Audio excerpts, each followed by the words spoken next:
मंत्र पाठ करेंगे।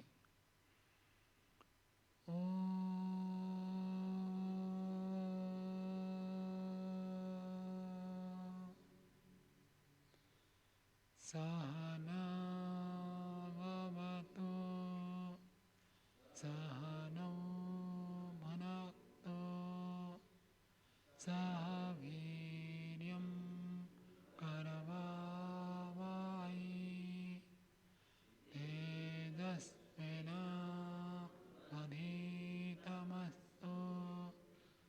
मा विद्विषावहै। ॐ शान्ति शान्ति शान्ति।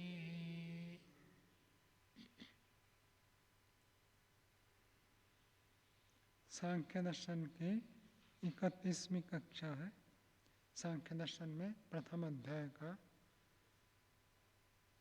118वें सूत्र तक पढ़ लिया था। आज 119वें सूत्र से पाठ चलेगा।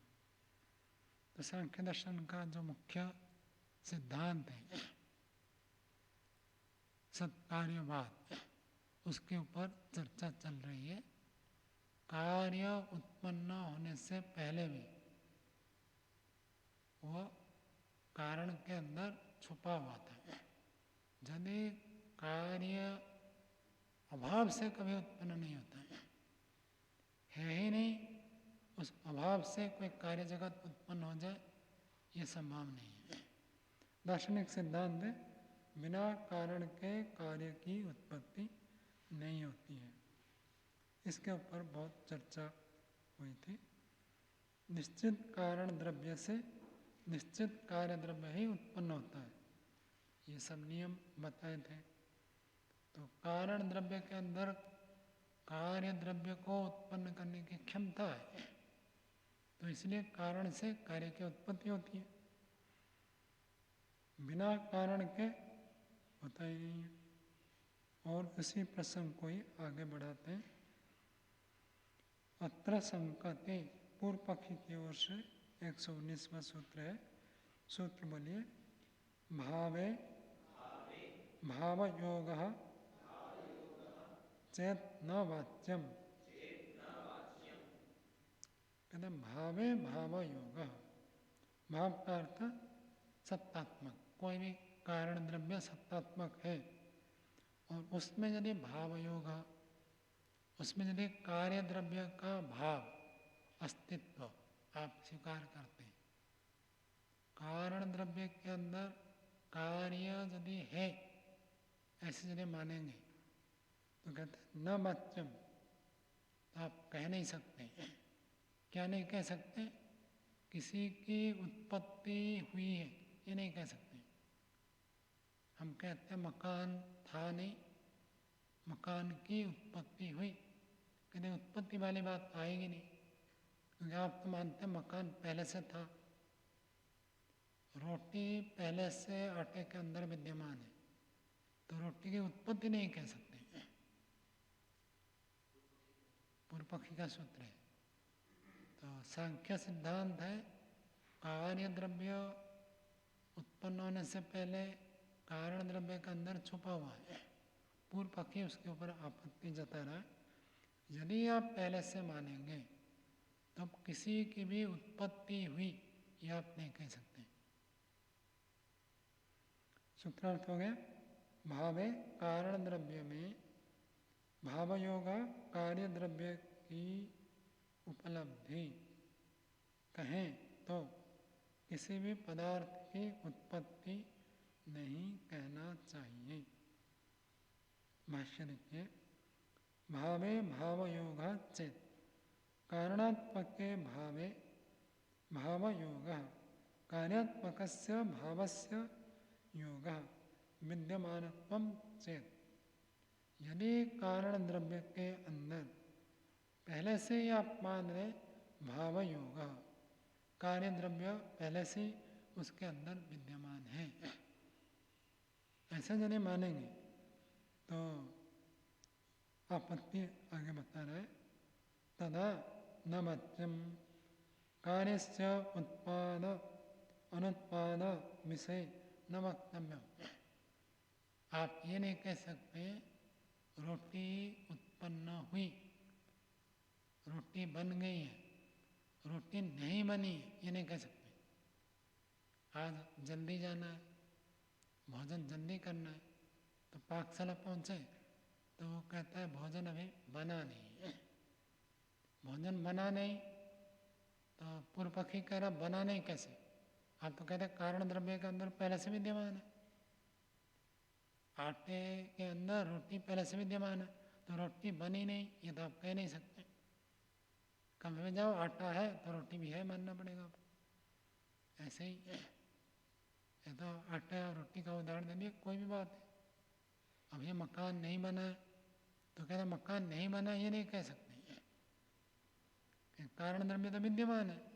कारण द्रव्य के अंदर आप कार्य द्रव्य की उपस्थिति उपलब्धि मानते हैं, तो कारण द्रव्य है तो कार्य द्रव्य भी है मानना पड़ेगा, कार्य द्रव्य की उत्पत्ति नहीं कर सकते।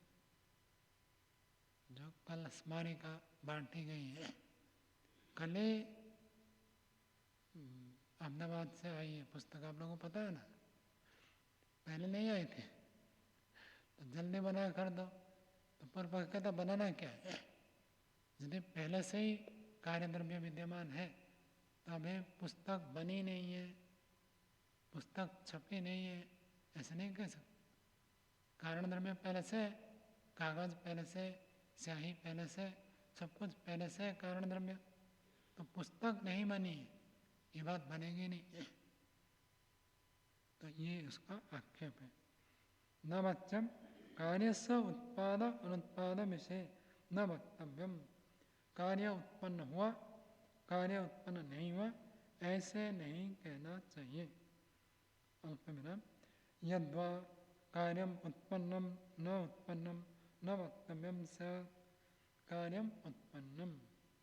कार्य उत्पन्न हो गया, कार्य उत्पन्न नहीं हुआ, ऐसे नहीं कह सकते। एक ही बात है, अथवा कह कर दिया है, उत्पाद अनुत्पाद कहिए, उत्पन्नम अनुत्पन्नम कहिए, एक ही बात।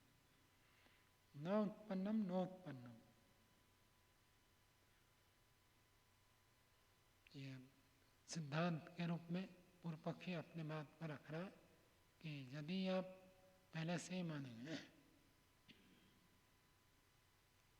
कोई किसी व्यक्ति को योग्य बना देता है, गुरु शिष्य का सम्मान आपने सुना ना, तो शिष्य के अंदर पहले से योग्यता थी या गुरु जी ने नई योग्यता को उत्पन्न कर दी? क्यों रणजीत जी, शिष्य के अंदर योग्यता पहले से ही थी, गुरु जी ने खाली अभिव्यक्त कर दिया, या शिष्य के अंदर योग्यता नहीं थी, गुरु जी ने नया उत्पन्न कर दिया? पहले से थी।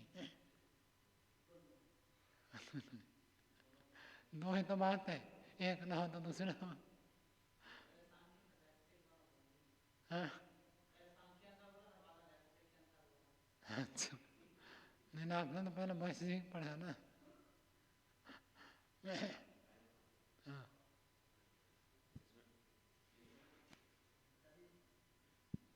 इसमें एक तो ये है कि कुछ योग्यता पहले से होती है, उसको गुरु अभिव्यक्त करता है, और आत्मा ज्ञान प्राप्त करने का स्वभाव वाला है, तो नए ज्ञान से वो नया कौशल प्राप्त कर सकता है, तो गुरु के माध्यम से वो नई योग्यता भी बना सकता है।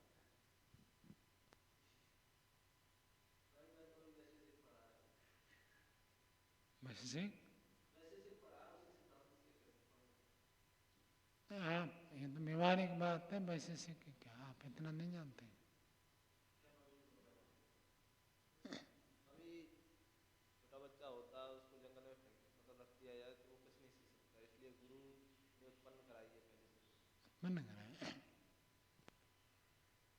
यदि गुरु ने उत्पन्न कराया तो गुरु जी को हम ऐसे विद्यार्थी दे देंगे जो खेत में काम करते हैं, तो गुरु उत्पन्न कर देगा?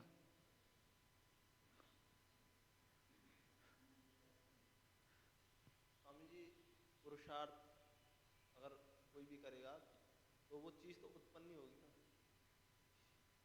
पुरुषार्थ करेगा तो उत्पन्न जैसे होगा, यही तो बात कह रहा है। आप ये कह रहे हैं कृषक को नहीं सिखा सकते, तो वो क्योंकि उसमें पुरुषार्थ करने में समर्थ नहीं है। अगर वो समर्थ है तो वो भी पढ़ सकता है, लेकिन उत्पन्न तो होगा। उत्पन्न होगा। हाँ?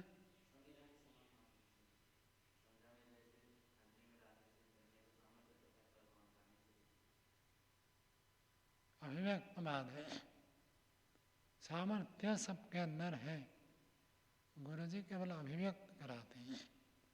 ये अलग बात है, उनकी बातों को मानता है, पालन करता है, वो सब है, तो गुरु जी उसको अभिव्यक्त कर देते हैं। यदि व्यक्ति स्वयं नहीं चाहेगा तो ईश्वर भी नहीं कर सकता। यदि व्यक्ति नहीं चाहेगा अपनी योग्यता को बढ़ाने के लिए, आदर्श बनने के लिए, तो ईश्वर भी नहीं कर सकता। स्वयं को आवश्यकता है। अभी सामर्थ्य तो सबके अंदर है, सामर्थ्य नहीं है हो गया ये नहीं है, सामर्थ्य पहले से है, तो केवल उसको अभिव्यक्त कराते हैं, प्रकट कर देते हैं। ये अलग बात है, किसी का संस्कार और योग्यता है तो जल्दी कर लेगा, नहीं है तो अधिक समय लगेगा, लेकिन सभी कर सकते हैं। ये पूर्व पक्षी का सूत्र था, आगे समाधान दे रहे हैं। समाधत्ते उत्तर दे रहे, सूत्र बोलिए। न अभिव्यक्ति निबंधनौ व्यवहार अव्यवहारौ। न के बाद अल्प विराम लगा दीजिए। न का अर्थ पिछले सूत्र के साथ जुड़ेगा। आपकी बात ठीक नहीं है। जो पूर्व पक्षी ने कहा था, यदि कारण के अंदर कार्य पहले से विद्यमान है तो कार्य उत्पन्न हुआ, कार्य उत्पन्न नहीं हुआ, ऐसे नहीं कह सकते। ये जो पूर्व पक्षी ने कहा था उसको सिद्धांत कह रहा है ये बात आपकी ठीक नहीं है। क्यों ठीक नहीं है? अभिव्यक्ति निबंधनों व्यवहार अव्यवहारों। अभिव्यक्ति के निबंधन से, अभिव्यक्ति के साथ ये निश्चित रूप से बंधा हुआ है, इसके आधार पर व्यवहार होता है और इसके आधार पर अव्यवहार होता है।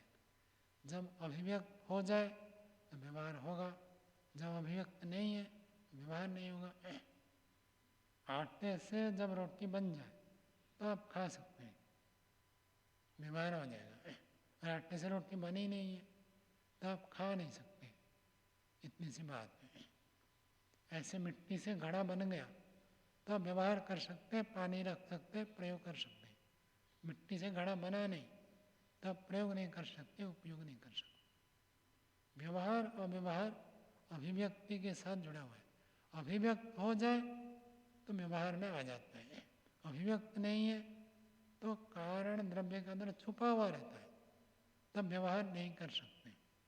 ये बात है। हो गया? भाष्य देखिए। न युक्तम उक्तम। युक्तम उक्तम क्या अर्थ है प्रशांत जी? युक्तम युक्ति युक्त, उक्तम कहा। न युक्ति युक्तम उक्तम भवता, आपके द्वारा ठीक नहीं कहा गया। क्या ठीक नहीं कहा गया?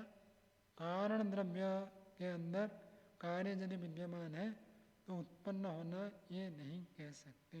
ये बात ये आपकी बात ठीक नहीं है। यतः क्यों ठीक नहीं है?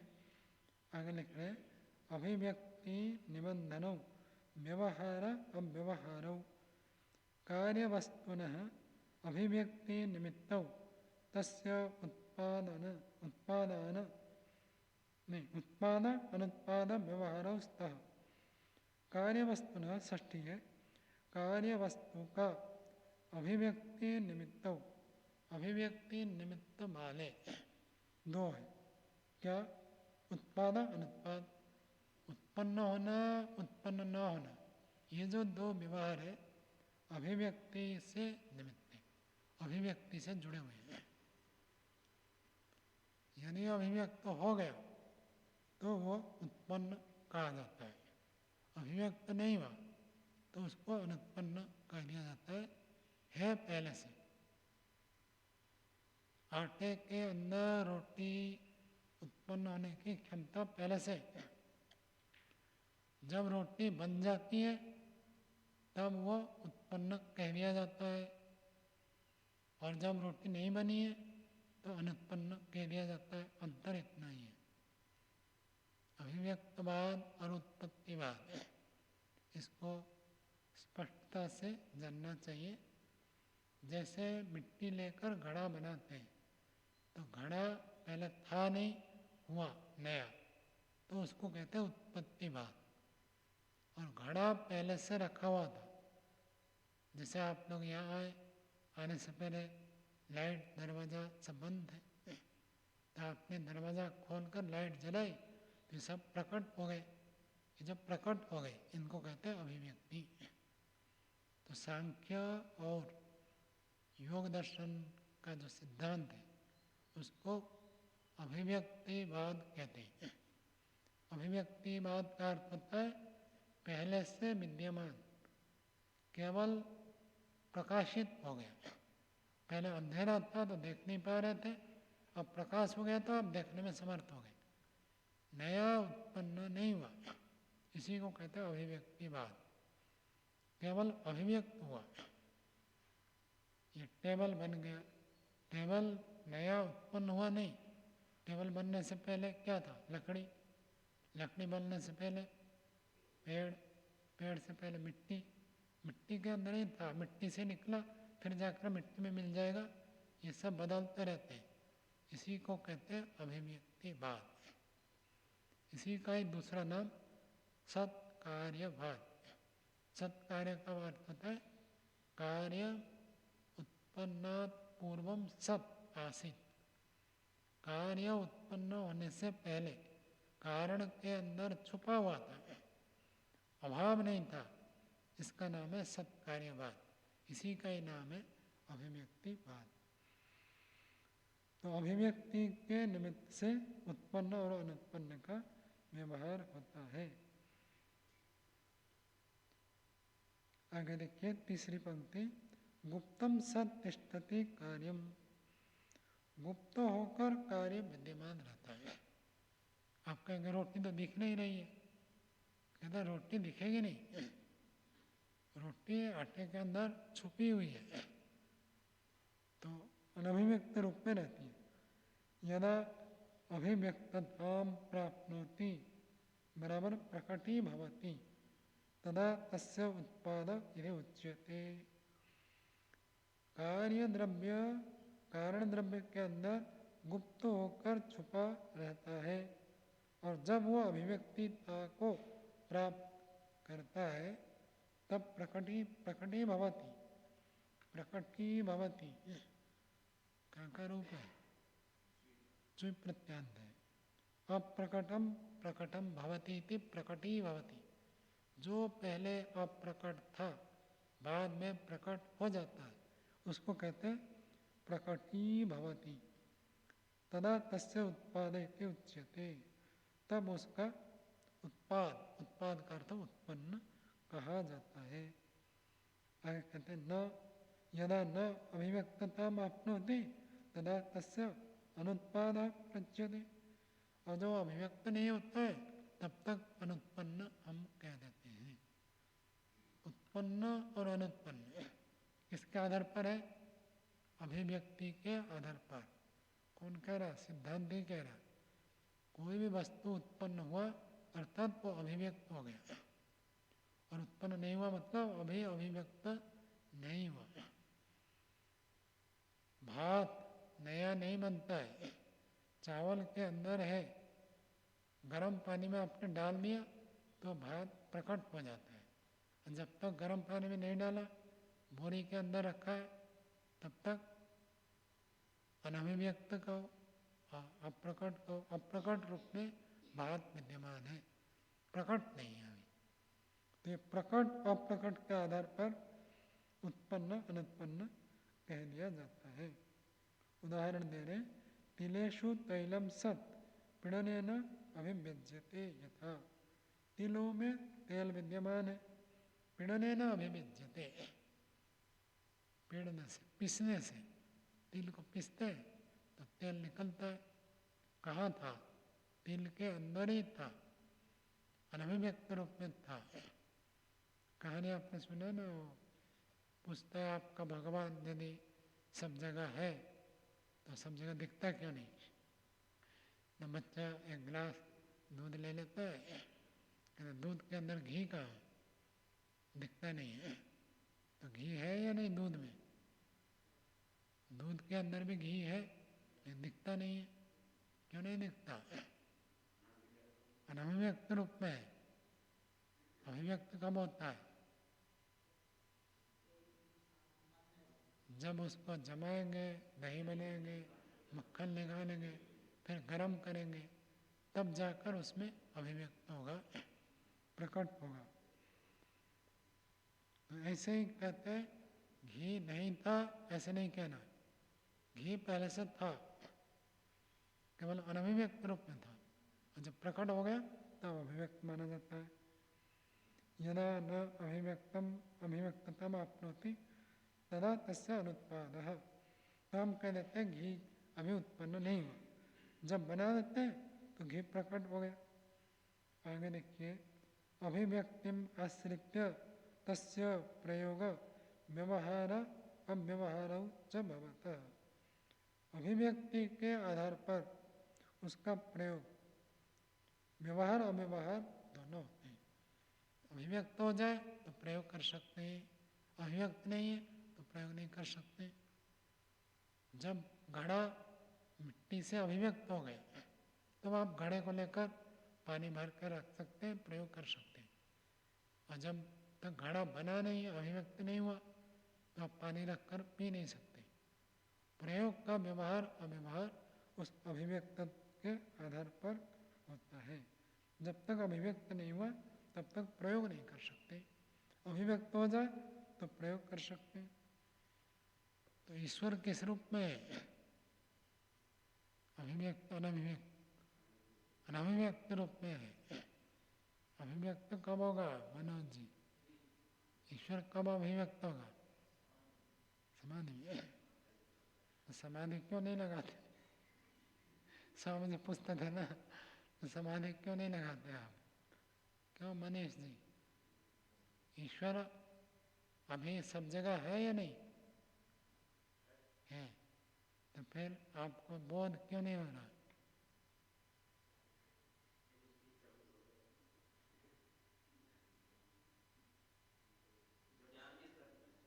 जन के स्तर में अभिव्यक्त न होने में कारण क्या है? रणजीत जी, ईश्वर की अभिव्यक्ति न होने में कारण क्या है? अज्ञान। किसमें अज्ञान है? हमारे अंदर अविद्या होने से अभिव्यक्त नहीं हो रहा है। तस्मात् न दोषः कारणे कार्यस्य गुप्त रूपेण विद्यमानत्वे। इसलिए ये कोई दोष नहीं है कारण में कार्य द्रव्य गुप्त रूप में विद्यमान होने पर। कार्य द्रव्य पहले से विद्यमान है तो ऐसे कहने में कोई दोष नहीं है। ईश्वर प्राप्त है अप्राप्त है? ईश्वर प्राप्त है तो प्राप्त की प्राप्ति करनी है। और सांसारिक वस्तु जितने हैं अप्राप्त की प्राप्ति है। फिर वो प्राप्त होने के बाद फिर अप्राप्त हो जाएगा। कब अप्राप्त हो जाएगा राजेश जी? सांसारिक वस्तु को आपने प्राप्त कर लिया, प्राप्त करने के बाद फिर वो अप्राप्त हो जाता है। वो नष्ट हो जाता है, ये तो आप देखते हो, हम भी तो नष्ट हो जाते हैं, ये तो देखो। आपने प्राप्त कर लिया, अब फिर ये जन्म खत्म हो गया तो फिर आपके लिए अप्राप्त हो गया। अगले जन्म में फिर जाओ, फिर ओ आ ई फिर पढ़ो। यह अप्राप्त की प्राप्ति है। और परमात्मा प्राप्त है, उसको प्राप्त करेंगे तो फिर अप्राप्त नहीं होगा। हाँ?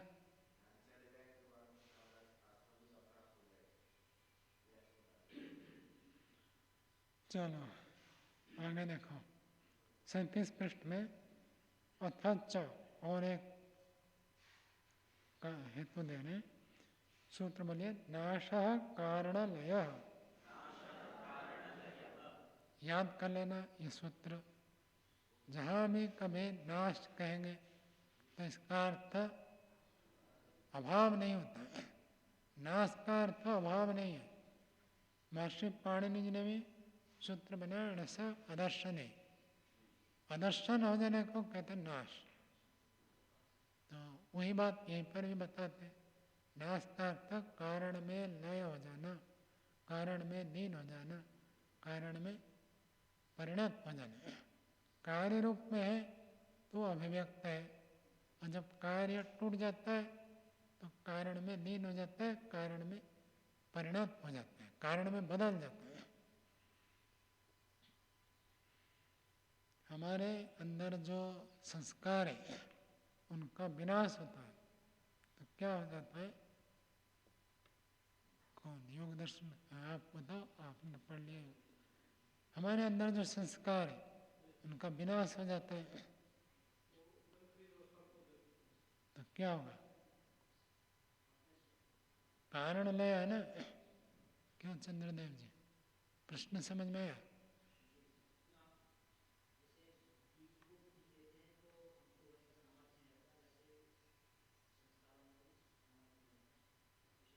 जैसे कुसंस्कारों का नाश हो गया, नाश हो गया का अर्थ ये कहते हैं कारण में लय हो गया। कारण में क्या लय होगा?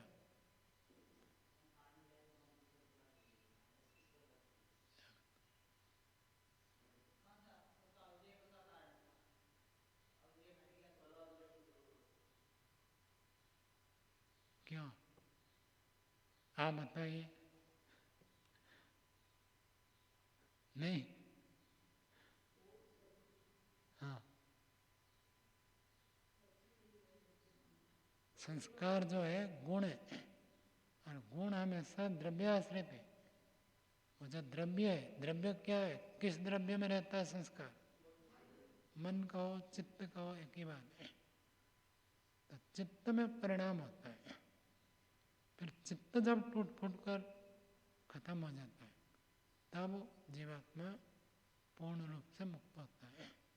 नहीं तो जब तक चित्त है, भले साफ हो गया, तब भी उसको मध्य विवेक कहते हैं। जब चित्त साफ हो गया, शुद्ध हो गया, तब भी उसको मध्य विवेक कहते हैं, क्योंकि अभी शरीर मन बुद्धि विद्यमान है। जब टूट फूट कर प्रकृति में लीन हो जाए तब उसको पूर्ण विवेक, पूर्ण मुक्त कहते हैं। ये बात हम तीसरे अध्याय में पढ़ेंगे। ओम। स्वामी जी ने बताया शुद्ध हो गया, शुद्ध होना क्या है? फिर जब चित्त तो अभी है और चित्त का धर्म ही संस्कार है, तो संस्कार अभी नष्ट नहीं हुए तो शुद्ध कैसे होगा? और संस्कार नष्ट हो जाएंगे तो चित्त भी नष्ट हो जाएगा।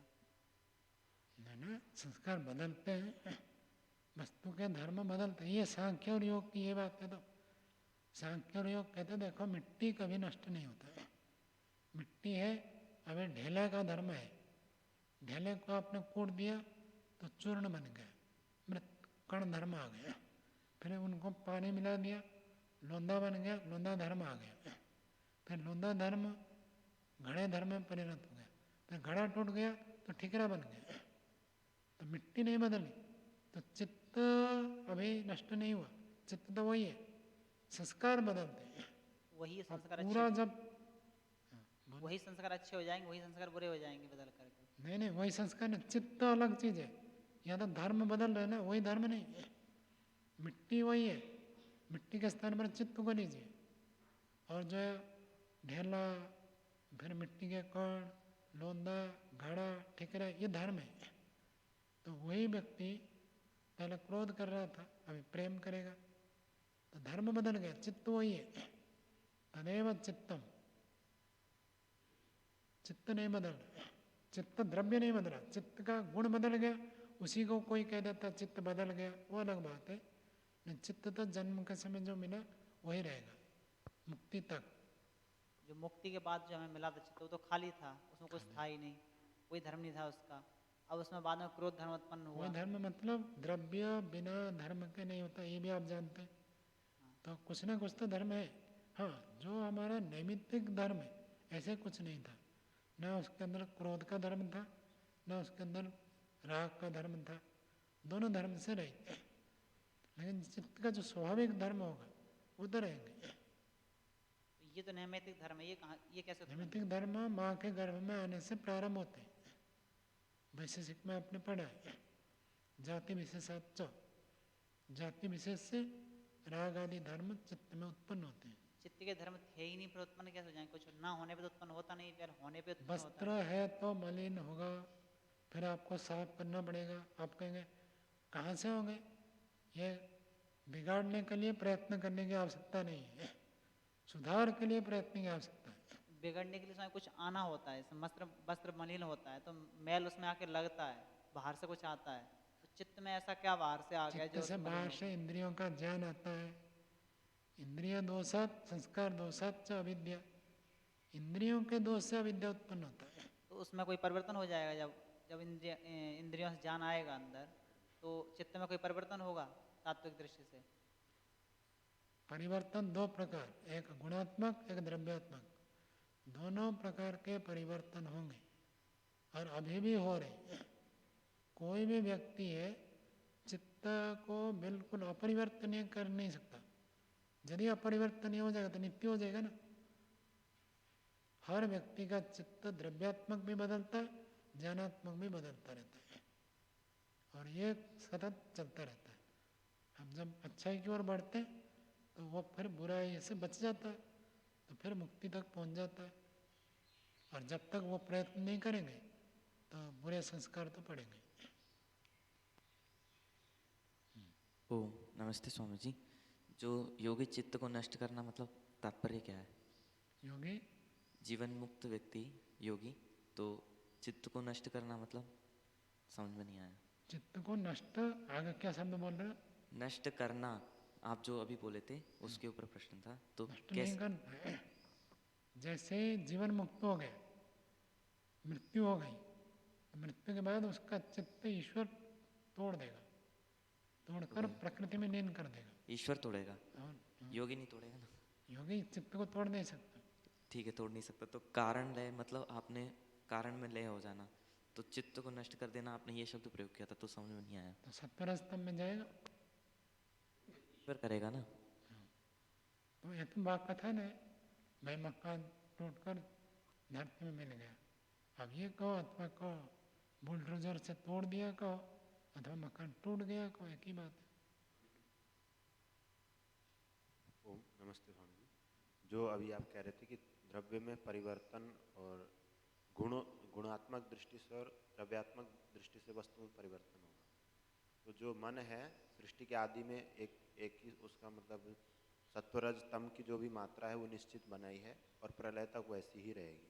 तो जब ये अभी मुक्ति के बाद लौट करके आएगा, नया ज्ञान ग्रहण करेगा रागात्मक, द्वेषात्मक, क्रोध या प्रेम का, तो जो मूढ़ावस्था के कर्म होते हैं उनसे रज बढ़ने के कारण होते हैं, और इस पीछे भी स्पष्ट हो चुकी है, मोह के कारण होते हैं, या दुख होता है वो रज के कारण होता है, सुख सत्व के कारण होता है। तो इसमें हमने स्वीकार कर लिया है कि मन में इनकी मात्रा में कोई परिवर्तन नहीं आता है। तो द्रव्यात्मक दृष्टि से परिवर्तन कैसा मानेंगे? बाहर से आकर के सत्व के गुण अधिक जुड़ जाएंगे तो वो सात्विक कर्म अधिक हो रहे हैं, राजसिक रज के गुण आकर के उसके साथ आरोपित हो रहे हैं, जुड़ रहे हैं कपड़े में मल के समान, इसलिए वो दुख वाले कर्म अधिक हो रहे हैं। अथवा तम के गुण, तम के कण आकर के मन में अलग से आरोपित हो रहे हैं या उसमें मिल रहे हैं, इसलिए मूढ़ावस्था उत्पन्न हो रही है। क्या ऐसा होना माने? नहीं माने तो द्रव्यात्मक परिवर्तन किस प्रकार, क्या स्वरूप होगा? संक्षेप में भी रख सकते थे आप, द्रव्यात्मक परिवर्तन कैसे होता है इतने में ही मैं समझ जाता। सूरज भी तो द्रव्य है, तो उसमें भी परिवर्तन हो रहा है, नहीं हो रहा है? लेकिन हमको लगता नहीं है। ऐसे ही हमारा चित्त जो परमात्मा ने बनाया, सृष्टि के आदि में बनाया और प्रलय तक रहेगा, बाहर से कोई सत्वरजतम आएंगे नहीं। लेकिन जो स्थिति बनी है, सबकी क्षमता 4 अरब 32 करोड़ वर्ष के बाद और कार्य करने की नहीं रहती, तो वो धीरे धीरे घिस जाते हैं। तो मन को भी परमात्मा ने जैसे बनाया, सत्व बढ़ जाता है ये मत कहो, सत्वगुण सक्रिय होता है, रजोगुण सक्रिय होता है, तमोगुण सक्रिय होता है। ऐसे ही परिवर्तित होते होते होते होते 4 अरब 32 करोड़ वर्ष होते होते इनकी क्षमता कम हो जाती है। सभी द्रव्यों में जितने भी प्राकृतिक पदार्थ हैं, प्रकृति से जो भी उत्पन्न हुए, सभी में ऐसे परिवर्तन होता है। वो इतना कम होता है, हमारे पकड़ में नहीं आता है। और दूसरी बात है, सृष्टि का आरंभ में परमात्मा ने ऐसे बना कर दिया है, प्रलय से कुछ काल पहले तक ये बिल्कुल ऐसे ही कैसे रहते हैं, जैसे सूरज अभी भी ऐसे ही काम कर रहा है, जैसे सृष्टि का आरंभ में काम कर रहा था, जबकि 2 अरब वर्ष लगभग हो चुके हैं, तब भी ये ठीक ठीक काम कर रहा है। ऐसे ये ठीक ठीक इतना काम करते रहेंगे, लेकिन इनमें भी थोड़ा थोड़ा परिवर्तन होता रहता है। तो इसमें ये पूछना है कि जो क्षय होगा, तो क्या ऐसा माने कि सत्व रज तम के जिन कणों से मन बना है, उन कणों की संख्या में धीरे धीरे न्यूनता आती जाएगी अथवा सामर्थ्य कम होता जाएगा? आप संख्या ऐसे तो ये आप लौकिक दृष्टांत से ले रहे हो। जैसे मकान है, अब मकान में जो है, तो मैं कहूँगा मकान 100 साल के बाद कमज़ोर हो जाएगा, तो क्या ईंटों की संख्या कम हो जाएगी? ईंटों की तो नहीं होगी, लेकिन बाहर से तो रेत गिरना शुरू ये हो जो जाता है। संघात है ना, ये ढीले पड़ जाते हैं, शिथिल हो जाते हैं, बस वही है। सब प्राकृतिक द्रव्यों में ऐसे ही, ये सब संघात से बने, और जो भी संघात से बना है वो संघात शिथिल होता है। इसमें यह है कि जो क्षय होगा, सामर्थ्य का क्षय होगा, तो वो तो सब में स्वाभाविक रूप से एक जैसा होना चाहिए सृष्टि के काल व्यतीत होने के साथ साथ, परंतु कर्म के अनुसार कोई सत्व बढ़ रहा है, कहीं सत्व बढ़ रहा है मतलब सत्व सक्रिय हो रहा है, या रज सक्रिय हो रहा है, या तम सक्रिय हो रहा है, तो उसके आधार पर मानते हैं कि जीवात्मा उन्नति कर रहा है, या मतलब आंतरिक प्रत्यक्ष समाधि की ओर बढ़ रहा है। तो ये भी स्पष्ट नहीं है। इसमें तो ऐसा ना, ये भौतिक पदार्थ जैसे नहीं है। मन, बुद्धि, अहंकार, इंद्रियां, ये अभौतिक है। अभौतिक में अलग चीज़ है, इनमें ऐसी क्षमता है, हम भी उसमें कुछ परिवर्तन कर सकते हैं। भौतिक पदार्थ में था अपने 2 मकान, एक सीमेंट, एक प्रकार के ईंटें, एक प्रकार के सरिया, एक प्रकार के डिजाइन से बने, तो दोनों का क्षय समान रूप से होगा यदि समान स्थान में हो। लेकिन 2 चेतन व्यक्ति एक स्थान पर है, समान भोजन खान पान सब करने पर भी दोनों के मन में अलग अलग परिवर्तन होगा। वो हमारे हाथ में है। बाहर का भी प्रभाव है, भोजन का भी प्रभाव पड़ेगा, वो तो दोनों को बराबर हो जाएगा, लेकिन हम भी कुछ इसमें बदल सकते हैं। इसलिए तो ये सब कार्यक्रम चल रहा है। यदि हमारे हाथ में कुछ नहीं होता, स्वाभाविक परिवर्तन होना सबका समान होगा, तो ये कार्यक्रम की कोई आवश्यकता नहीं थी। सबका समान नहीं होगा, स्वतंत्रता यही तो है, हम अपने अंदर सत्व को बढ़ा सकते हैं। बढ़ाता है जो व्यक्ति, वो सफलता की ओर बढ़ता है, और जो नहीं करता है वो विफलता की ओर बढ़ता है। ओम। स्वामी जी, ये जो सत्वरज तम है, ये जो प्रकृति है वो हर क्षण क्षीण होती है या एकदम से क्षीण होती है? मैं तो ऐसा मानता हूँ कि हर क्षण क्षीण होती है, तब जाके मतलब सत्वरजतम में कुछ नहीं होता है, इनका जो कॉम्बिनेशन है संघात, संघात, तो उसमें क्षीणता आती है। ढीला पड़ता है। अच्छा, तो इसमें मेरा आगे का प्रश्न ये है कि जब हम इनका संघात ढीला मतलब संघात में कमजोरी आती है, तो उसमें जो हमारे अंदर भी सत्वरस्तम है, जो जीवात्मा है कर्माशय के आधार पर जो हमें सत्व उभरता है, तो उसमें न्यूनाधिकता नहीं होना चाहिए, क्योंकि यहाँ पर क्षीण ही हो रहा है, यहाँ पर बढ़ोतरी कैसे हो रही है कर्माशय के आधार पर? वो कुछ नहीं होगा। आपके चित्त में जो सत्वरस्तम है, वो संघात में जितनी न्यूनता आ रही है दिन प्रतिदिन सृष्टि से लेकर अब तक, यदि बीच में आप मुक्ति से नहीं लौटे, तो सृष्टि का आरंभ में भी आप थे, अब भी है, ऐसे दूसरा व्यक्ति भी सृष्टि का आरंभ में था, अब भी है। तो सत्वर स्तंभ में जो संघात है, उनके चित्त में आपके चित्त में कोई अंतर नहीं आएगा। अंतर किस में आएगा? जैसे दो संचिकाएं आपको मिली, आपको भी मिली, इनको भी मिली, उस संचिका में आपने क्या लिखा और इन्होंने क्या लिखा, वो अंतर है, उसी में अंतर आएगा। संचिका दोनों तो बराबर पुरानी हो गई, आपको भी आज की तिथि में मिली संचिका, उनको भी आज की तिथि में संचिका मिली।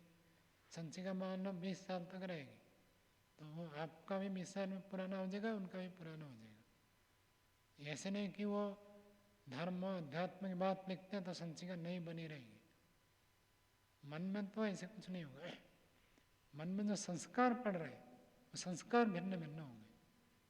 तो संस्कार के आधार पर व्यक्ति कर्म करता है, तो कर्म बदलेंगे संस्कार के आधार पर।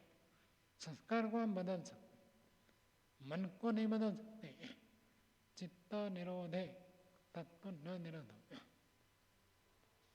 वृत्ति निरोधे। ज्ञान को रोकने पर भी चित्त में जो द्रव्यात्मक परिवर्तन होता है वो रुकेगा नहीं, अगले दर्शन में पढ़ेंगे। तो स्वामी जी सत्वर स्तंभ में कोई मतलब परिवर्तन नहीं होता, उनमें क्षीणता नहीं आती? सत्वर स्तंभ में तो कभी नहीं होता, ये याद रख लेना। सत्वर स्तंभ का जो संघात है उसमें परिवर्तन होता है, वो संघात में परिवर्तित बराबर होता है उसमें। अभी जो आपने प्रश्न पूछा था कि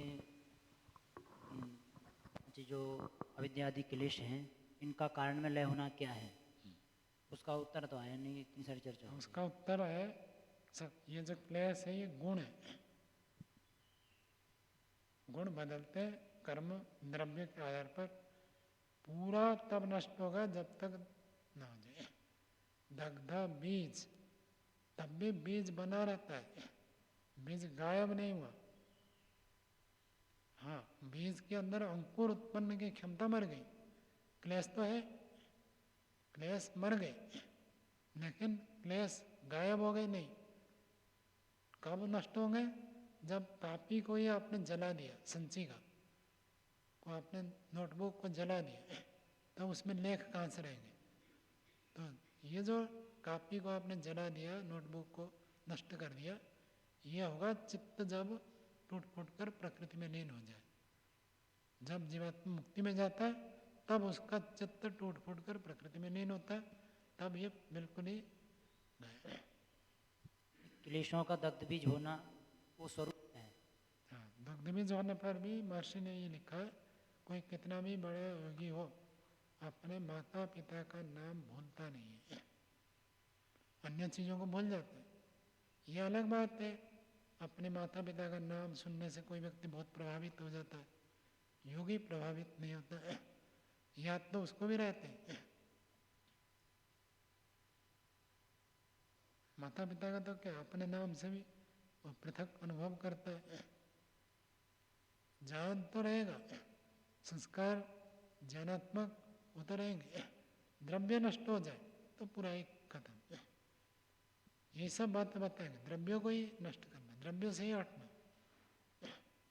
हमें जो अविद्या राग द्वेष आदि जो क्लेश हैं इनको दग्ध करना है, तो उसका स्वरूप क्या रहेगा? चित्त में, चित्त तो रहेगा ही, नष्ट होने पर वो तो मुक्ति में जाएगा, मगर जब दग्ध कर दिए किसी ने तो उसका स्वरूप क्या रहेगा? स्वरूप ये, कल्पना करो किसी ने चोरी की, चोरी करने का उसके अंदर संस्कार पड़ गया, अब यहाँ गुरुकुल में आ गया, चोरी करने का संस्कार छोड़ दिया, उल्टा दान देने की प्रवृत्ति को अपनाया और दान देने लग गया, लेकिन मैंने चोरी की थी ये जानकारी तो उसको तब भी रहता है, बस इतना मात्र है और कुछ नहीं।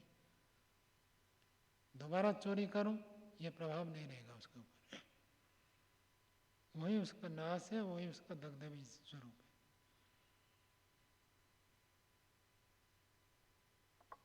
ओम स्वामी जी नमस्ते। जो ये मन बुद्धि है, इनमें से जो सात्विक अहंकार से बने हुए हैं, तो उनमें से हम वो गुण दबते रहते हैं और उभरते रहते हैं। सतो गुण बढ़ गया, दूसरे दब गए। तो उसमें जब भी हम आदमी अगर तमोगुण में भी जाना चाहिए जैसे तमोगुण की मात्रा अगर सामान्य मान के चलें भाई, जो चीज़ जिसमें सात्विक अहंकार से जो बने हुए हैं, तो निश्चित है कि उसमें तमोगुण की मात्रा कम होगी। तो अगर तमोगुण की मात्रा निश्चित मान के चले भाई 10% है या 20 है, तो कितना भी आलस्य करो वो 20% से आगे नहीं जाएगा, अगर कारण के अनुसार कार्य में गुण देखे जाए तो। तमोगुण की सक्रियता निष्क्रियता बताए ना, हमारा चित्त में सत्वगुण भी है, रजोगुण भी है, तमोगुण भी है, तीनों है। सात्विक भोजन खाएंगे तो चित्त सत्व प्रधान रहेगा, पढ़कर ध्यान करेंगे। कोई शराब पी कर आएगा तो ध्यान में बैठेगा तो भी नींद आएगी उसको, तो वहाँ तमोगुण सक्रिय हो गया और शराब पीकर उन्होंने तमोगुण को सक्रिय किया। शरीर का प्रभाव मन के ऊपर, मन का प्रभाव शरीर के ऊपर पड़ता है, दोनों एक दूसरे से संबंधित हैं। तो शरीर से भी हम मन को ऐसे कर सकते हैं और मन से भी शरीर को कर सकते हैं। शरीर टूटता टूटता लग रहा है, काम करके आए थके थके, नहीं मुझे जागरूक रहना है, तो कुछ अंश तक, कुछ सीमा तक हम कर सकते हैं। बहुत व्यक्ति रुग्ण होते हैं फिर भी प्रबल पुरुषार्थ करते हैं। कैसे? हम मन को जागृत रखते हैं, मन के अंदर रजोगुण को, सत्वगुण को बढ़ाते हैं तो सक्रिय रहते हैं। और दूसरे लोग नशा करते हैं और कुछ ना करें तो कंबल ओढ़ कर सो जाते हैं, तभी तमोगुण बढ़ेगा। तो स्वामी जी उसमें अगर जितनी तमोगुण की मात्रा माने उस द्रव्य को बढ़ने में, मन को कहीं या बुद्धि को कहीं, तो उससे तो आगे नहीं जाना चाहिए ना उसका कार्य। सक्रिय हो जाएगा ना, हाँ, सक्रिय हो तमोगुण की जाएगा, जो ठीक। मात्रा है वो सक्रिय होगा तो उसका प्रभाव डालेगा। अच्छा, मात्रा उतनी रहते हुए भी वो सक्रिय ज्यादा रहेगा, दो और बाकी दो दब जाएंगे। मात्रा तो बराबर, मात्रा बढ़ेगी घटेगी नहीं, जितनी है उतनी रहेगी। कथन आया कि सात्विक अहंकार से चित्त बुद्धि मन बनते हैं, तो इस सात्विक अहंकार अलग है, तामसिक अहंकार अलग बनाता परमात्मा। वो महत से अहंकार बना रहा है तो महत में सात्विकता ज़्यादा होती है, इसीलिए अहंकार को सात्विक कहें या फिर सात्विक अहंकार अलग है। ये उत्पत्ति की प्रक्रिया हम दूसरे अध्याय में पढ़ेंगे, विषय से पूरा उसको बताऊंगा तो फिर दूसरा प्रश्न उठाएंगे आप। ये सब बातें दूसरे अध्याय में आ रहा है तो दूसरे अध्याय में पढ़ेंगे हम। चलो, नासः कारण लयः, भाष्य देखिए, यह ऐसा नाश कारण लय, यह ऐसा नाश बराबर विनाश, शून्यम तत्व भावो विनश्यति वस्तु धर्मत्व विनाशस्य। ये जो आपने कहा नाश, नाश का अर्थ विनाश, उसके लिए पूर्व पक्षी ने सूत्र रखा था शून्यम तत्वम, सब पदार्थ शून्य है। क्यों शून्य? भावो विनश्यति, सत्तात्मक पदार्थ विनाश को प्राप्त होते हैं। हेतु दिया था वस्तु धर्मत्व विनाशस्य, विनाश वस्तु का धर्म है, हर वस्तु विनाश को प्राप्त होता है। वचनात्, इस वचन से वादिना अवलंबिता शून्य साधनाय, अल्प विराम लगा दीजिए। इस कथन से वादी के द्वारा अवलंबित आलंबित सहारा लिया गया था। क्या? शून्य साधना है, सब कुछ शून्य है, सब कुछ को शून्य सिद्ध करने के लिए वादी, एक पक्ष वाला ने ये सूत्र बताया था कि सब कुछ विनाश को प्राप्त हो जाता है, इसलिए सब कुछ शून्य है। कहते न स सर्वथा नाश अभाव वा, उसको आप सर्वथा नाश अथवा अभाव नहीं कह सकते, हमेशा वो अभाव है ऐसे नहीं कह सकते। न स सर्वथा नाश अभाव वा, अपितु कारण लय, कार्यवस्तुनः कारणे अंतर्धानम। कहते वो जो नाश कहीं भी हम प्रयोग करते हैं, इसका नाश हो गया, इसका विनाश हो गया, इसलिए तो मैंने ये प्रश्न उठाया था, नाश हो गया मतलब क्या? वो कहते हैं नाश कारण लय, उसी को आगे खोल रहे, कार्य वस्तुनः कारणे अंतर्धानम, कार्य वस्तु का कारण में अंतर्धान हो जाना, छप जाना। घड़ा है, घड़ा को आपने तोड़ दिया, ठिकरे बन गए, ठिकरे को फिर आपने चूर चूर कर दिया, तो मिट्टी का कण जो उसका कारण था उसमें घड़ा विलीन हो गया, छुप गया, कहो लीन हो गया, परिणत हो गया, कुछ भी आप रख सकते हैं। कागज दिख रहा है, कागज दिख रहा है, आपने जला दी, कागज जल जाने के बाद क्या हो गया, राख हो गया, राख होकर फिर मिट्टी में मिल गया। तो कारण कार्य द्रव्य कहाँ चला गया, कारण द्रव्य में जाकर लीन हो गया, ये कहते हैं। सारा जगत पांच भूतों से उत्पन्न है, किसी का भी भौतिक जगत में नाश हुआ मतलब कारण में जाकर लीन हो गया, छुप गया, सूक्ष्म भाव हो गया, ऐसे कहते हैं। कार्य से सूक्ष्म भाव है वह कारण भाव, कार्य का सूक्ष्म भाव हो जाना ही कारण है। मकान बहुत स्थूल है, जब तोड़ देते हैं छोटे छोटे कण में परिणत हो जाता है। घड़ा बड़ा है, स्थूल है, तोड़ दिया तो छोटे छोटे कण में परिणत हो गया, तो उसी सूक्ष्म भाव को ही कारण भाव कहते हैं। अस्मात् पूर्वतः प्रकृतः शून्यवादः निरस्तः विज्ञेयः। अस्मात् पूर्वतः, इससे पहले शून्यवाद निरस्त हो गया था, खंडित हो गया था, विज्ञेयः जानना चाहिए।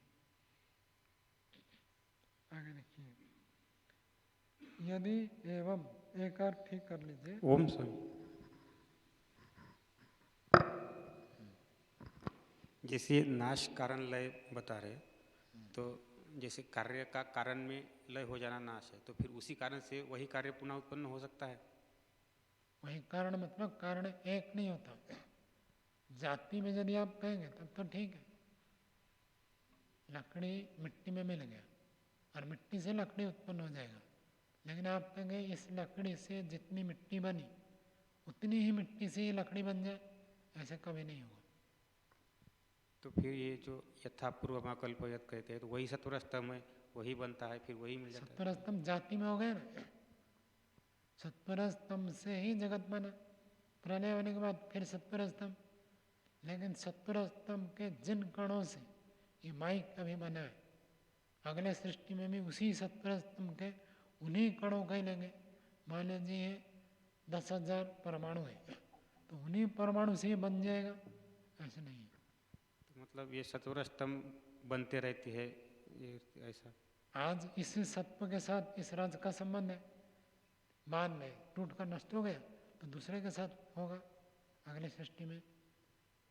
अब जो सृष्टि चल रही है, सत्वर स्तंभ मत जाओ 5 महाभूत तक, 5 महाभूत से बनते हैं, फिर 5 महाभूत में लीन हो जाते हैं। 5 महाभूत से पीछे वो प्रलय में होगा, ईश्वर करेगा, अपने आप नहीं होगा। ओम। आगे देखिए, यदि एवं, एक और ठीक लगा है?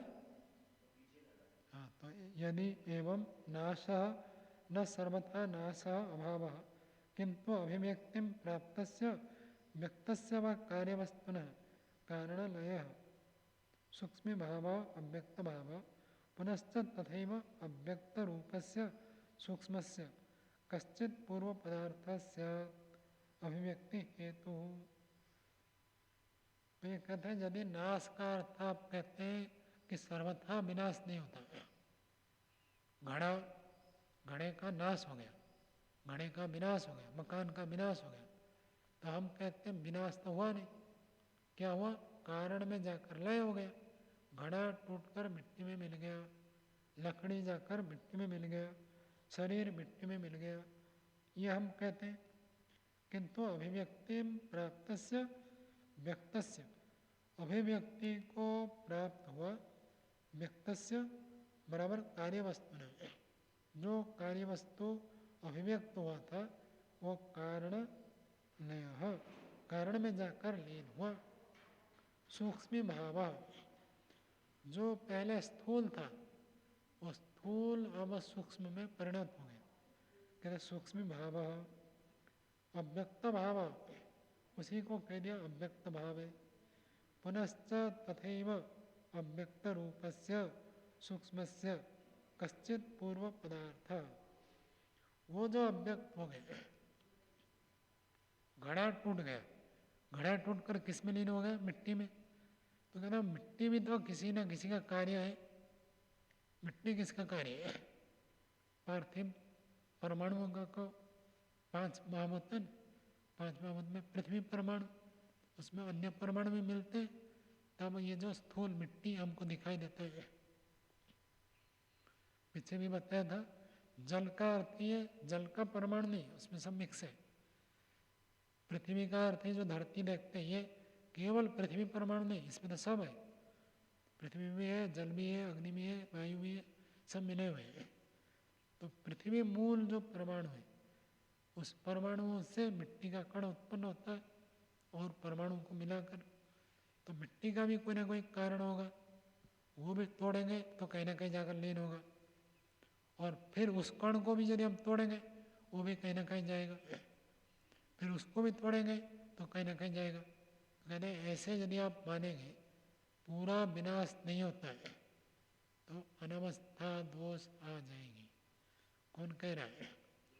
पूर्व पक्षी कह रहा है कि आप कहते हैं कार्य विनाश होकर यदि अभाव नहीं होता, कारण में रहता है, तो फिर वो कारण भी किसी में लय होगा, वो कारण भी किसी में लय होगा, वो कारण भी किसी में लय होगा। ऐसे करेंगे तो अनवस्था दोष आ जाएंगे। भूमिका में तीसरी पंक्ति पढ़ रहा हूँ। व्यक्त रूपस्य सूक्ष्मस्य कश्चित पूर्व पदार्थ स्यात्, कोई पूर्व पदार्थ होवे, अभिव्यक्ति हेतु हो, उसके अभिव्यक्ति का कारण कोई ना कोई पूर्व पदार्थ होगा। जैसे घड़े का अभिव्यक्ति का कारण मिट्टी है, तो मिट्टी का अभिव्यक्ति का कारण कोई और होगा। तस्य च अभिव्यक्ति हेतु अन्य। यदि हम 5 भूत के परमाणु को मानेंगे तो 5 भूतों के परमाणु जो अभिव्यक्ति हुए उनका कारण क्या है? तो कहना पड़ेगा तन्मात्रा। कहते फिर तन्मात्राओं का कारण क्या है? अन्य पर यदि अनवस्था दोष प्रसज्येत, अनवस्था दोष उत्पन्न हुए अत्र उच्यते, उस विषय में कहते हैं। सूत्र बोलिए। पारंपर्यतः अन्वेषण बीजांकुरवत्, पारंपर्यतः परंपरा से,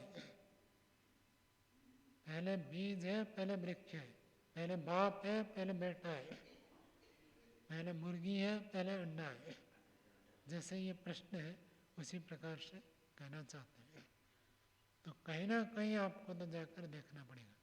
पारंपरिक परंपरा से भी अन्वेषण, अन्वेषण कर्तव्य, अन्वेषण करें। बीजांकुरवत्, अभी हमारे पास जो अनाज है वो कहाँ से है? उससे पहले बीज थे, वो बीज कहाँ से आए? उससे पहले थे। सबसे पहले कहाँ से आ गए मनीष जी? अभी जो हमारे पास गेहूँ धान आदि है वो तो उससे पहले बीज डाला था हमने, उससे पैदा हो गए। वो कहाँ से आए थे? उससे पहले बीज था। सबसे पहले कहाँ से आ गया बीज? बीज थोड़ी आना नहीं है, शादी है प्रशांत, कहाँ से मना है? क्यों रणजीत जी? सृष्टि का आदि में, तो यदि सृष्टि के आदि में बना अभी भी बना सकता है, अभी क्यों नहीं बनाता? अभी है इसलिए। अभी पानी है तो फिर भी वर्षा होती नहीं होती? देखो समुद्र में कितना पानी है। कहो मनोज जी, अब क्यों नहीं बनाता? यदि सृष्टि के आदि में बना कर दिया। और कभी कभी अकाल पड़ जाता है, पूरा देश अकाल में हुआ था। मेरे समय में तो नहीं हुआ, बहुत पहले अकाल पड़ा था। कब? 1866। आपने पुस्तक में पढ़ी।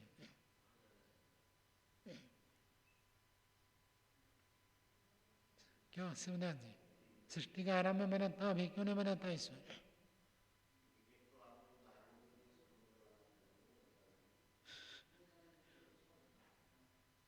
ये बता दो कि अभी भी अकाल पड़ जाता है तब भी ईश्वर नहीं बनाता, और सृष्टि के आरंभ में कोई खाने के लिए है ही नहीं तब भी बनाता है। अकाल पड़ने बीजाभाव नहीं होता है, कहीं ना कहीं विद्यमान होता है, उससे दोबारा बीजारोपण करके हम उसको प्राप्त कर सकते हैं। सृष्टि के आदि में बीज का पूर्णता भाव होता है, इसको उस परंपरा को चलाने के लिए परमात्मा प्रथम बनाता है। परमात्मा का कार्य हमेशा एक समान रहता है, सृष्टि का आदि में रहेगा तो बाद में भी रहना चाहिए। एक समान रहता है ना, हर सृष्टि के आदि में ऐसा, बाद में क्यों नहीं बनाता है? क्योंकि वो उसकी ऐसी ही व्यवस्था है, आवश्यकता नहीं है, वो तो मैंने कह दिया। पहले जब उत्पन्न होता है वो क्लिष्ट प्रक्रिया से होता है, उसके बाद सरल प्रक्रिया। पहली बार जब कंप्यूटर बना कितना बड़ा था पता है? हमारा ये जो विशाल भवन है इसका आधा एक कंप्यूटर। और आजकल कैसे मोबाइल कंप्यूटर हो गया। तो पहले बार जब बनाते हैं जटिल प्रक्रिया से होता है, फिर उसके बाद प्रक्रिया सरल हो जाती है। तो उस समय और किसी के पास सामर्थ्य नहीं था, तो परमात्मा ने बना भी दिया और कैसे बीज से बीज उत्पन्न होगा ये ज्ञान भी दे दिया। ज्ञान नहीं देता तो ये दोष आता। परमात्मा ने ज्ञान भी दे दिया और द्रव्य भी दे दिया, तो फिर आगे आप बनो। अभी ये भाष्य पूरा करना है, शंका को रखिए, कल पूछना है। भाष्य देखिए, पारंपर्यतः अन्वेषण बीज अंकुरवत् परम इति अमर आदि अमरात इदानीम तनात् परम। परम का अर्थ क्या है? तो व्याकरण की दृष्टि से कहते हैं परम का अर्थ होता है अमरात। अमर का अर्थ पहले सबसे, पराबर, तस्मिन् दृष्टे पराबरे। पराबरे सुना है? पर और अमर।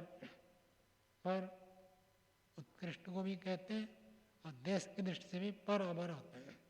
अमर का अर्थ होता है, हाँ आप लोग तो वैश्विक पढ़ चुके, पर, परत्व, अपरत्व। बताओ भाई अभिषेक द्वितीय, परत्व क्या है, अपरत्व क्या है?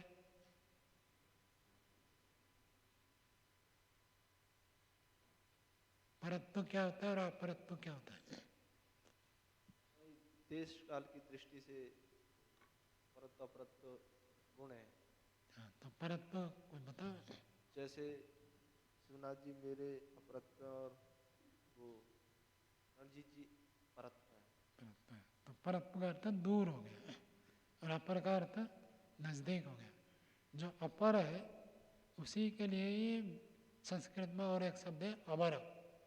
अपर अवर, तो यहाँ अवर लिखा है। परम इति अमरात इदानीम तनात। अमरात, अमरात का अर्थ नजदीक।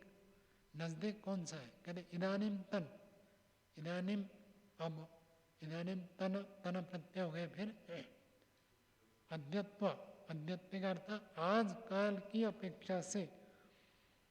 पुनः परात परम, परात परम, इत्थम पारंपरियम। पर, उससे भी पर, उससे भी पर, उससे भी पर, दूर दूर दूर दूर किससे भी जाओ, पीछे भी जा सकते हैं, आगे भी जा सकते हैं। तो पारंपरियम उसको कहते हैं। तो उसी को आगे लिखते हैं पारंपरियम तो प्रारंभ सर्ग। तो अभी जो हमारे पास अनाज है उससे पीछे, उससे पीछे, उससे पीछे जाएंगे तो सृष्टि के आदि में पहुंच जाएंगे। ततः पारंपर्यतः अन्वेषण खलु बीज अंकुरवत मंतव्य। तो बीज से अंकुर, अंकुर से बीज, फिर बीज से अंकुर, जैसे ये होता है। पीछे जाएंगे तो अंकुर उत्पन्न हुआ बीज से, बीज अंकुर से, फिर इस प्रकार से जानना चाहिए। यथा बीजात् अंकुर अभिव्यज्यते अंकुराच्च पुनर्बीज अभिव्यक्ति इति। बीज से अंकुर पैदा होता है, अंकुर से फिर बीज हो जाता है। परंपरायाम आदि सर्गे वृक्षः यदा न आसन् तदा तेषां बीज शक्त्या भाव्यम एव। सृष्टि के आरंभ में जब वृक्ष एक भी नहीं थे, एक भी पेड़ नहीं है, तो कहाँ से आ गए ये सब पेड़? तो कहते हैं बीज शक्त्या भाव्यम एव। कोई ना कोई बीज शक्ति तो होनी चाहिए। वृक्ष ही नहीं थे, पेड़ ही नहीं थे, तो बीज कहाँ से आएंगे? कहते बीज शक्ति के रूप में थे। कहाँ थे? वही 5 महाभूत में थे। 5 महाभूत से ईश्वर ने बीजों की रचना की। तो बीज शक्त्या भाव्यम एवं यदा यथा तदा बीजम पुनः पूर्वम अथ अंकुरः पश्चात तथैव व्यक्तात् कार्यवस्तुनः पूर्वम अव्यक्त भावः। कहते जैसे बीज से पहले अंकुर था, बाद में फिर व्यक्त होकर कार्यवस्तु से पूर्वम अव्यक्त भाव। बीज के अंदर अंकुर अव्यक्त रूप में था, ऐसे ही कार्य जगत कार्य द्रव्य कारण द्रव्य के अंदर अव्यक्त भाव में था। पुनश्च बीजे अंकुरः अव्यक्त रूपेण उपलभ्यते। बीज के अंदर अंकुर अव्यक्त रूप में हमको प्राप्त होता है। तद्वत् कार्यम वस्तु खलु अपि अव्यक्त रूपेण कारण पदार्थे विद्यते ही इति मंतव्यम। तो ऐसे जो कार्य जगत है ये कारण पदार्थ में पहले से ही अव्यक्त रूप में विद्यमान है, ऐसे मानना चाहिए। यहाँ तक सूत्र पूरा हो गया। आगे अन्य भाष्य की चर्चा करते हैं। अत्र सूत्रे अनिरुद्ध वृत्तौ विज्ञान भिक्षु भाष्ये च अयौक्तिकम उक्तम। क्या उन दोनों ने भाष्य में अलग अर्थ किया? क्या अलग अर्थ किया? यत् कार्यस्य अभिव्यक्ति है अभिव्यक्ति ही अन्य। ब्रह्ममुनि जी ने क्या किया? कारण परंपरा में गए। कार्य कहाँ था?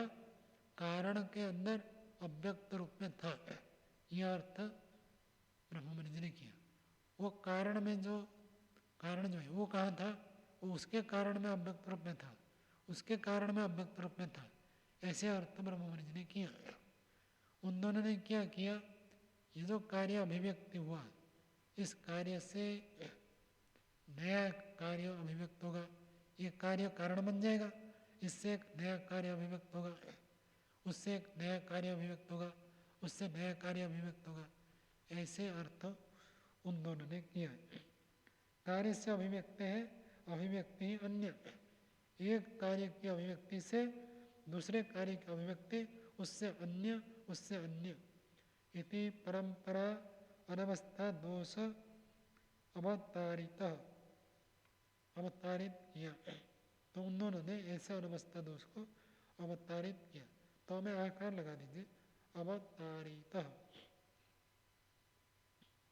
परंतु न तथा परंपरा अनवस्था आशंका आश्रिता अत्र सूत्रे।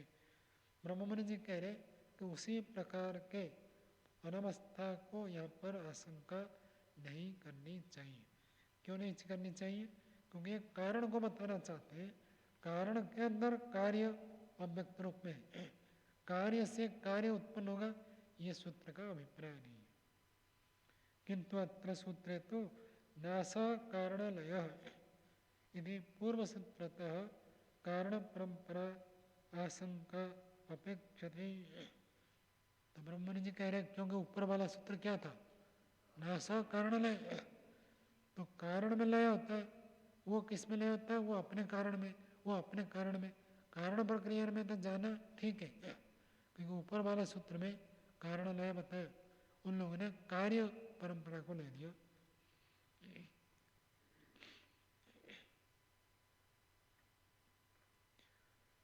कारण परंपरा आशंका अपेक्षते यत् कार्य अभिव्यक्ति कारणात् भवति पुनः तत्कारण अभिव्यक्ति कुतः इति कारण परंपरा आशंकायां सूत्र तात्पर्यम्।